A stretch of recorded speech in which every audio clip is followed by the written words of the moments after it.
दोस्तों नमस्कार, स्वागत है आप सभी का all India first YouTube channel पे। जैसा कि दोस्तों आप जानते हैं किसी भर्ती संबंधित कोई भी जानकारी होती है आप सभी को ऑल इंडिया फर्स्ट चैनल के माध्यम से दी जाती है। इस वीडियो में हम बात करने वाले कई बड़ी और लेटेस्ट अपडेट के बारे में जो कि संबंधित है प्राथमिक शिक्षक भर्ती से बीएड बहाल के संबंध में सुप्रीम कोर्ट के माध्यम से जारी नोटिफिकेशन के बारे में। इसके साथ ही हम बात करेंगे यूपी टीजीटी पीजीटी 2022 के एग्जाम को लेकर चयन बोर्ड के माध्यम से एक बड़ी अपडेट को लेकर। साथ ही हम बात करने वाले हैं टीजीटी पीजीटी प्राइमरी को लेकर जारी नोटिफिकेशन के बारे में, टीजीटी पीजीटी और पीआरटी प्राइमरी खुशखबरी को लेकर केबीएस से। तो चलिए दोस्तों वीडियो शुरू करते हैं। वीडियो को लाइक कर दें, साथ ही शेयर कर दें और चैनल को सब्सक्राइब करना बिल्कुल ना भूलें, क्योंकि ऑनलाइन इंडिया फर्स्ट चैनल के माध्यम से रियल ऑथेंटिक जानकारी सबसे पहले दी जाती है। शुरुआत करते हैं सबसे पहली अपडेट के बारे में जो कि संबंधित है प्राथमिक शिक्षक भर्ती से बीएड को बहाल करने के संबंध में सुप्रीम कोर्ट को लेकर। आप जानते हैं कि प्राथमिक शिक्षक भर्ती से बीएड को बहाल करने के लिए सुप्रीम कोर्ट में याचिका लगी हुई है और सुप्रीम कोर्ट अब फैसला करेगा बीएड बनाम बीटीसी को लेकर। उत्तर प्रदेश के अंदर भी बहुत सारी याचिकाएं लगी हुई हैं और सुप्रीम कोर्ट के ऑर्डर के आधार पर ही यहाँ से बीएड बनाम बीटीसी को लेकर जो फैसला है वो देखने के लिए मिलेगा। लेकिन आपको याद होना चाहिए कि कुछ ही दिनों पहले इस मामले में सुनवाई देखने के लिए मिली थी और अगली सुनवाई की तारीख जनवरी में लगा दी गई थी। अब उसी के संबंध में सुप्रीम कोर्ट के माध्यम से इसको लेकर नोटिस जारी करते हुए जानकारी दे दी गई है और यह मुद्दा आने वाली तमाम उन शिक्षक भर्तियों के लिए काफ़ी बड़ा मुद्दा देखने के लिए मिलेगा।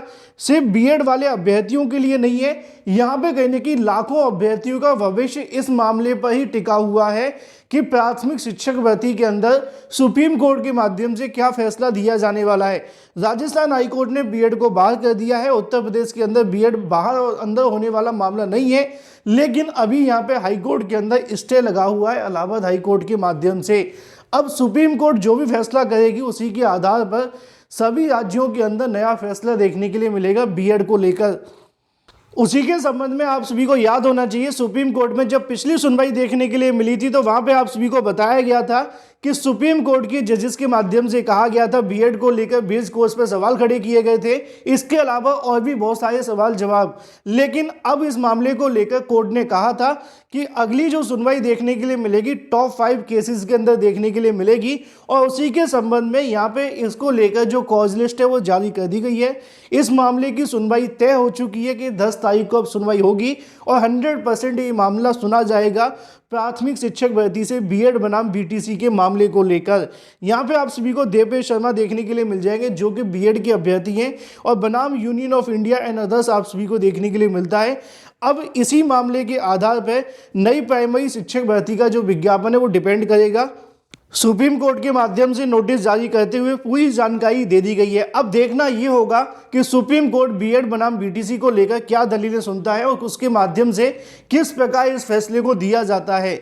जो भी अपडेट रहेगी आप सभी को मिलती रहेगी। लेकिन वहीं दूसरी तरफ बात कर ली जाए अपनी अगली अपडेट के बारे में जो कि संबंधित है उत्तर प्रदेश में टीजीटी पीजीटी 2022 के एग्जाम को लेकर। जैसा कि दोस्तों आप जानते हैं कि टीजीटी पीजीटी 2022 के एग्जाम के लिए अभ्यर्थियों के माध्यम से उत्तर प्रदेश माध्यमिक शिक्षा सेवा चयन बोर्ड पे धरना प्रदर्शन जारी है। ये क्रमिक धरना प्रदर्शन आप सभी जानते हैं कि अभ्यर्थियों के माध्यम से किया जा रहा है। पिछले अगर बात की जाए यहाँ से 2 दिनों से अभ्यर्थी लगातार टीजीटी पीजीटी की एग्जाम डेट घोषित करने, इसके अलावा सीटों की संख्या घोषित करने की मांग कर रहे हैं। बीच में आप सभी को देखने के लिए मिलेंगे बिक्की खान जो कि प्रतियोगी छात्र मोर्चा के अध्यक्ष हैं, जिनके माध्यम से लगातार शिक्षक भर्तियों को लेकर खासकर टीजीटी पीजीटी या फिर एलटी गेट शिक्षक भर्ती जो कि यूपीपीएससी के माध्यम से आती है उनमें कहीं ना कहीं काफ़ी महत्वपूर्ण मुद्दे उठाए जाते हैं छात्रों के लिए। अब उसी के संबंध में 2 दिनों से लगातार कड़ाके की ठंड के अंदर धरना प्रदर्शन दिया जा रहा है। मुख्य मांग यही है कि टीजीटी पीजीटी के अंदर पदों की संख्या को बढ़ाया जाए और दूसरी मांग यह है कि टीजीटी पीजीटी की परीक्षा की तारीखें घोषित की जाएं। दोनों में से किसी एक मांग को माना जाए या फिर दोनों मांगों को मान लिया जाए। उसी के संबंध में आज की तारीख में चयन बोर्ड के माध्यम से झुकाव देखने के लिए मिला और जो छात्र धरना प्रदर्शन कर रहे हैं उनसे वार्ता की गई और वार्ता के क्रम में क्या क्या जानकारी निकली वो मैं आपको बताता हूं। जैसा कि आप जानते हैं कि उत्तर प्रदेश माध्यमिक शिक्षा सेवा चयन बोर्ड के जो अध्यक्ष हैं वो यहाँ पे आते तो है नहीं, लेकिन अभ्यर्थियों के माध्यम से फोनिक वार्ता की गई और टीजीटी पीजीटी भर्ती को लेकर जानकारी दी गई कि काफ़ी लंबे समय से अभ्यर्थियों ने मांग की है कि सीटों की संख्या को बढ़ा दिया जाए और एक बार फिर से पोर्टल खोलकर रिक्त पदों के अध्याचन मांग लिए जाएं और जो भी अध्याचन मिलते हैं उसको टीजीटी पीजीटी भर्ती में जोड़ दिया जाए। तो चयन बोर्ड के माध्यम से आज की तारीख में छात्रों की बातों को सुना गया, पहला। दूसरा, परीक्षा की तारीखों को लेकर अभ्यर्थी ने बताया कि परीक्षा की तारीख को लेकर जो अनाउंसमेंट है वो की जाए और जल्द से जल्द ये परीक्षा करवाई जाए। इसको लेकर चयन बोर्ड के चेयरमैन के माध्यम से कहा गया कि एक तरफ सरकार के माध्यम से नया आयोग बनाया जा रहा है, तो वहीं दूसरी तरफ चयन बोर्ड के हाथ में ज़्यादा कुछ है नहीं है। इस प्रकार की जब जानकारी कहीं को उनके माध्यम से दी गई तो इसको लेकर अभ्यर्थी में और भी ज़्यादा जोश आक्रोश देखने के लिए मिला कि जब चयन बोर्ड के हाथ में कुछ है नहीं तो चयन बोर्ड के चेयरमैन क्यों ना यहाँ से अपना इस्तीफा दे दें और घर चले जाएं, जिससे कि जो 3 महीने का बचा हुआ वेतन है वो कहीं ना कहीं सरकार के पास बचा रहे और उनको देना ना पड़े। इसी को लेकर उनके माध्यम से कहा गया कि आने वाले 2-3 दिनों के अंदर अभ्यर्थियों से एक बार फिर से मुलाकात करेंगे और जो भी जानकारी रहेगी इसके बारे में पहुंचाने का प्रयास करेंगे और तमाम उन मुद्दों को समझने के बाद में टीजीटी पीजीटी इसके अलावा अगर बात की जाए जो पदों की संख्या बढ़ाए जाने की मांग की जाए इस पर विचार किया जाएगा।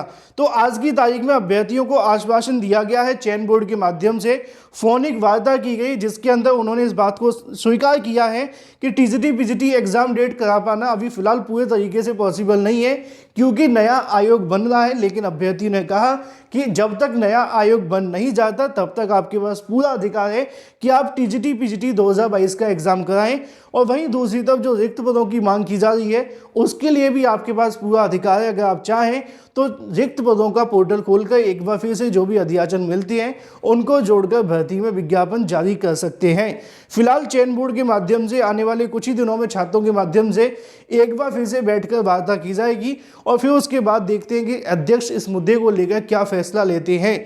फिलहाल अगर बात की जाए अपनी अगली अपडेट के बारे में जो कि संबंधित है खुशखबरी के बारे में, अगर आप टीजीटी पीजीटी और प्राइमरी में आवेदन किए हैं या फिर नहीं किए थे तो नहीं करने वालों के लिए तो खुशखबरी नहीं होगी क्योंकि आप जानते हैं कि केवीएस मतलब कि केंद्रीय विद्यालय संगठन के माध्यम से टीजीटी पीजीटी और प्राइमरी शिक्षक भर्ती का विज्ञापन निकाला गया था।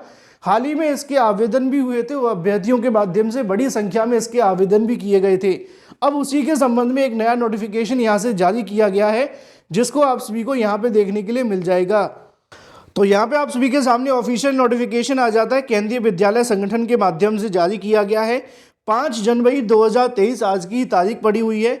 नोटिस के क्रम में उन्होंने जानकारी दी है कि ऐसे अभ्यर्थी जिन्होंने केवीएस की शिक्षक भर्ती में आवेदन किया था टीजीटी पीजीटी या फिर प्राइमरी के लिए, उन सभी के लिए आवश्यक ये है कि अभ्यर्थियों के लिए ओपनिंग की जा रही है करेक्शन विंडो।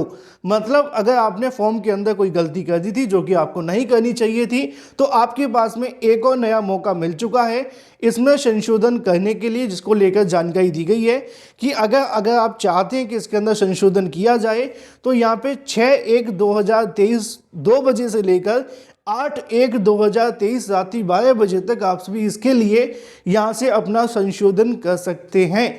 अगर आपने कोई मोबाइल नंबर नहीं डाला या फिर ईमेल आईडी नहीं डाली है तो उसको भी आप सभी यहाँ से कहीं ना कहीं जो संशोधन है वो कर सकते हैं।